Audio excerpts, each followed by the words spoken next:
So yun mga paps, tapos na tayo dito sa Muntinlupa para mag-process ng business permit.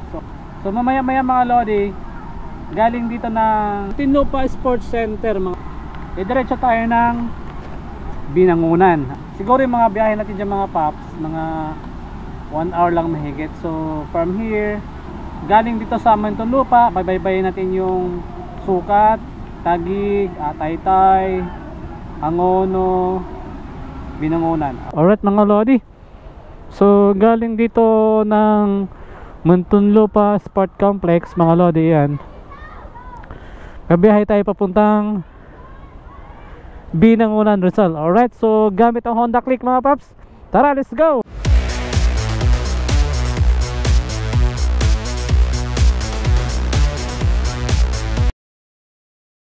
Siguro mga 1 oras kalahati yung biyahe natin mga lodi, mararating na natin yung Binangonan, Rizal. So medyo matraffic lang doon sa bandang Pantok, pero carry naman yung mga paps, automatic naman yung dala natin ng motor. So ang daan natin mga lodi dito sa C6 para medyo mabilis na lang, wala pa tayong tanghalian, agahan. Siguro mga lodi, kakain na lang tayo sa bandang Taytay, dun sa Jerry's Kambingan, parang kambingan dun mga lodi. Dami mga estudyante, nakakamiss yung high school life. Ay, nakakamiss na nakakaasar, kasi wala kang gagawin kundi mag-aral ng mag-aral. Ayun mga lodi, nasa Alabang na tayo. So medyo matraffic lang dito talaga banda mga paps. Okay, so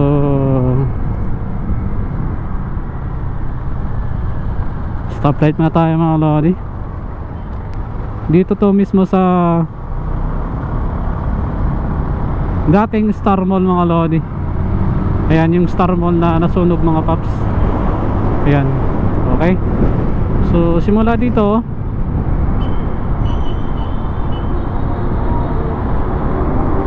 mabiyahe naman tayo papuntang Sukat mga lodi. So ayan mga lodi, nasa Sukat na naman tayo mga paps. So nakikita yung toll gate ng Sukat.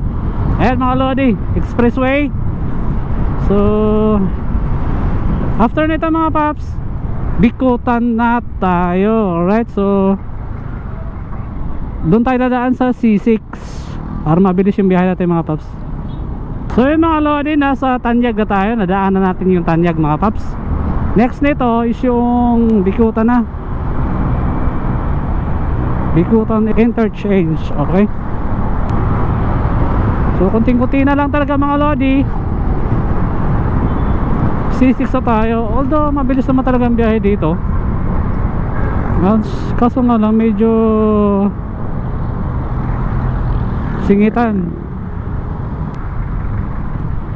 Okay, so ito na yung release ng Bikutan mga paps, Bikutan Station. Tapos pagpapunta kayo ng C6, diretso lang mga lodi papuntang Bagong Bayan. Ayan. So pag diniretso to kasi mga lodi, Bagong Bayan, Taguig, tapos padadaanan yung Camp Bagong Tiwa. Next nun may stoplight, diretso pa konti, yun na yung C6 mga paps. Doon nyo rin makikita yung pinakamalaking Christmas light park sa buong Pilipinas mga lodi. So ito yung Camp Bagong Diwa mga paps. Yan o, National Capital Region Police Office or Camp Bagong Diwa mga paps.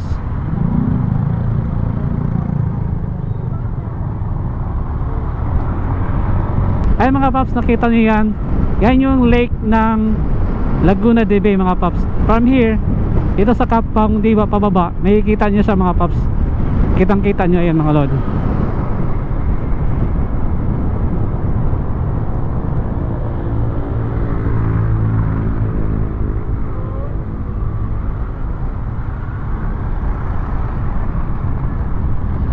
Pababa na tayo ng so pababa na tayo ng C6 mga paps.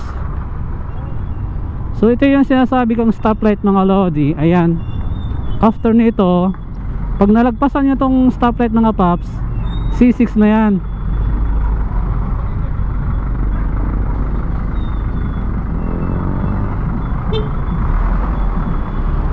So ito siya mga lodi. Yan. From here nag-start na yung C6 mga paps. Galing dito mismo sa kalsada na to mga paps, nag-start na yung C6.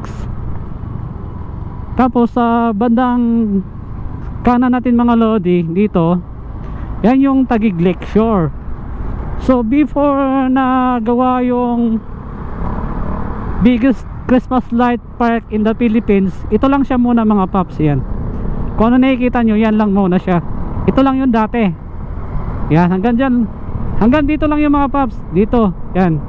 Pero nung nagbukas siya nitong 2023, bago mag-December, ito na siya. Galing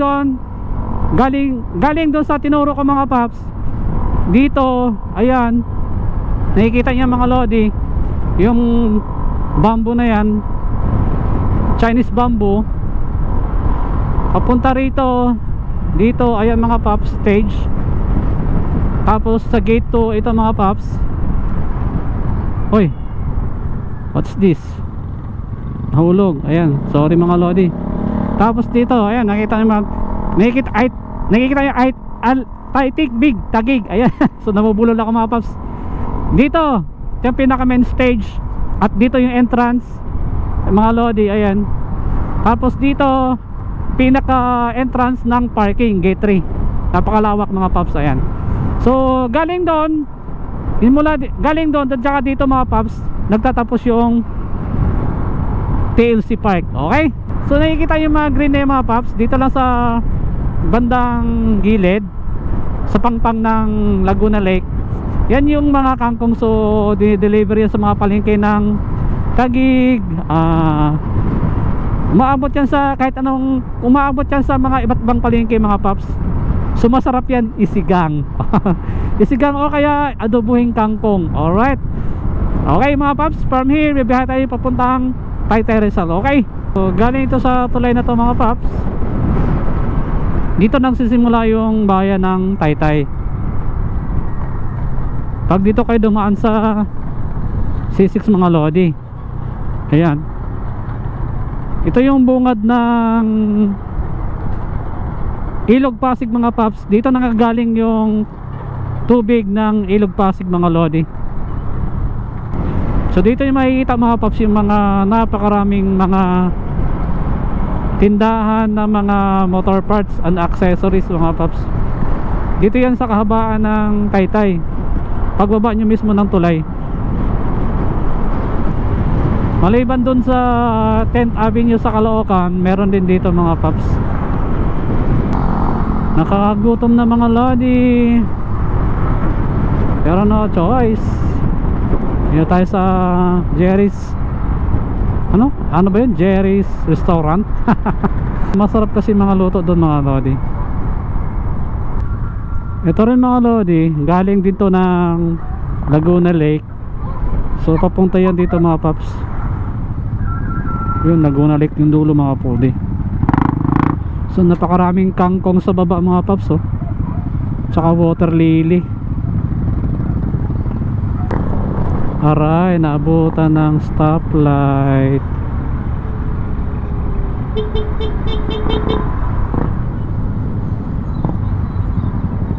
So dapat kanan tayo mga lodi. Kaso nga gutom tayo.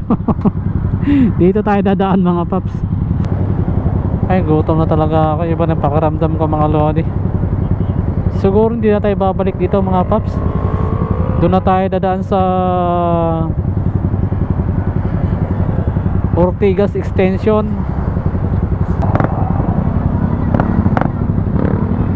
Oh, pwede pala yun.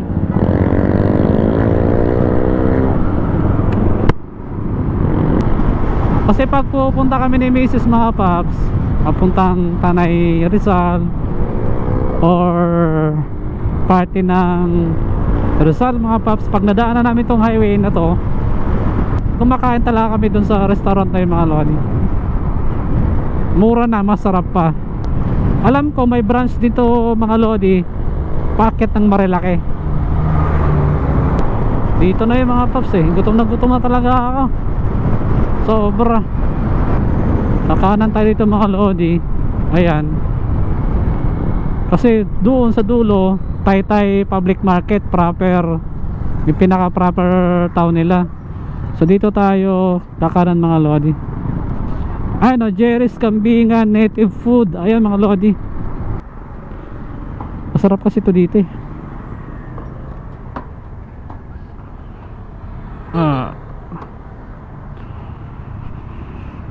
Yan tayo. So ito yung mga pagkain nila mga lodi oh. Ito nga po. Oo, kain. Tsaka dalawang rice. Wow! Dalawa kayo? Sana po. Ayun, thank you. So yung mga lodi. So mainit na rin yung kanilang lagayan dito mga paps ng kutsara. So safe. Mainit siya mga lodi. Ayan. So ito yung mga baso nila. Ayan. Tapos sili. Tapos kalamansi. Lagay tayo mga lodi. Wow. Okay. Ayun oh. Ayos mga paps oh. Hindi ko alam kung magkano to eh. Basta mamaya sabihan ko na lang kayo mga lodi. So kaldereta yan mga paps, kalderetang kambing. Okay, so kainan na mga lodi. Matapos nga ang halos isang oras na biyahe galing Muntinlupa, narating din natin ang bayan ng Taytay. Dahil alas 12 na pasado, rekta na tayo dito sa Jerry's Kambingan Native Food. Dahil sa sobrang sarap ang mga loto dito mga kalikot, hindi natin mapigilan ng sumubot-sumubo. Sa bawat nguya, andun nga yung lasa. Idagdag mo pa yung walang lansa. Dahil halal food house ito mga lodi, ibig sabihin pwedeng-pwede mga kapatiran nating Muslim dito. Ayan mga kalikot, dahil sa sobrang sarap, napapaisip na lang ako kung paano nga ba ito niluluto. Isang rice pa please. Matapos nga ang bakbakan sa pinggan, konting pahinga lang, biyahe na naman. Ang total bill natin dito mga kalikot, umabot ng 220. Kahit anong ulam dito mga kalikot, 160 at 20 naman yung rice. Sa sobrang gutom, nakatatlo nga tayo. Pagdating sa lasa at serbisyo, 100% ang ibibigay ko. Hey mga lodi paps, tapos natin kumain, biyahe tayo. So nagpahinga lang tayo ng konti. Nasa Taytay pa rin tayo mga lodi paps. Ito yung pinakabayan nila. At dito nyo rin makikita mga paps yung napakaraming tiyangge ng mga damit. Ayan mga lodi oh. Halos mga damit yung binibenta dito mga lodi paps. Yan, sa mga loob na to mga lodi, mga damit, ayan oh. Sa kabila ganun din. Lahat ng mga establishment dito mga paps, puro damit.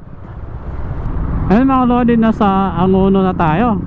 Sa mga palatandaan kapag nasa Angono na kayo mga paps, itong SM Center Angono mga lodi. Ayan. Alright. Ito yung medyo matraffic dito mga lodi sa Pantok kasi nasa palengke ito. Nandito yung public market, yung mga commercial, dito rin mga paps, residential, at saka yung mga wet market. So ito na mga lodi, approaching na tayo sa stoplight saan nagpas kasi nito City Hall na ng Binangonan.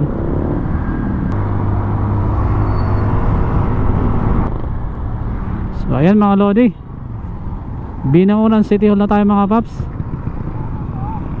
Dito na tayo mag-renew ng permit 2024 mga lodi. Welcome to Binangonan City Hall. Alright. Ayan. So dito tayo mag-parking mga lodi.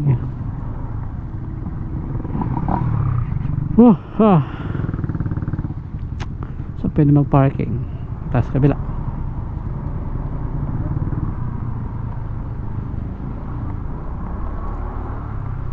Dito tayo mga lods. Ayan, dito meron. buhangin.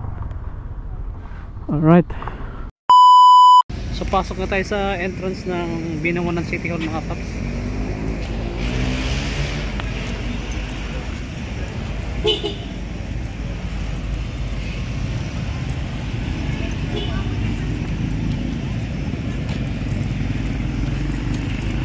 Sana kunti lang yung tao mga lodi.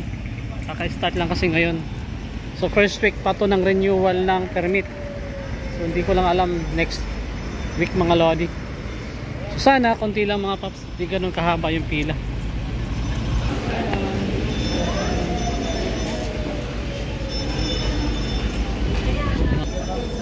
Renewal. So pasok tayo dito mga lodi. Tikan ko na. Kinarir mo na ba? Ay, hindi ka na bumalik sa school? Hindi na.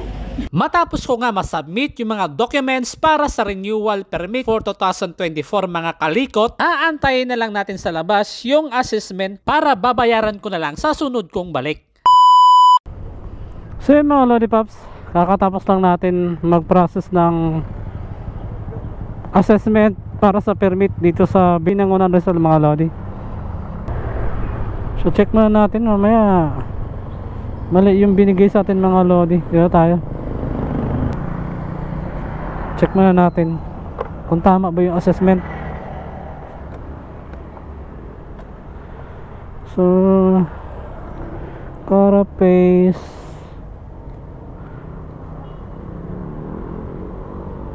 okay. Ayan. Ganito po talagang trabaho ko mga Lodi Pops. Tuwing January, renewal ang mga permit, mga licenses. Medyo matrabaho mga Pops. Kailangan mo pumila ng kapagkahaba-haba. Kasi pag hindi mo ma-process mga Pops, penalty. So yun mga Lodi, this is Papalan, the wiring motovlogger. Again, abangan nyo lang ulit mga Pops ang ating motovlog at tutorial wiring. Alright, ride safe and God bless mga Lodi.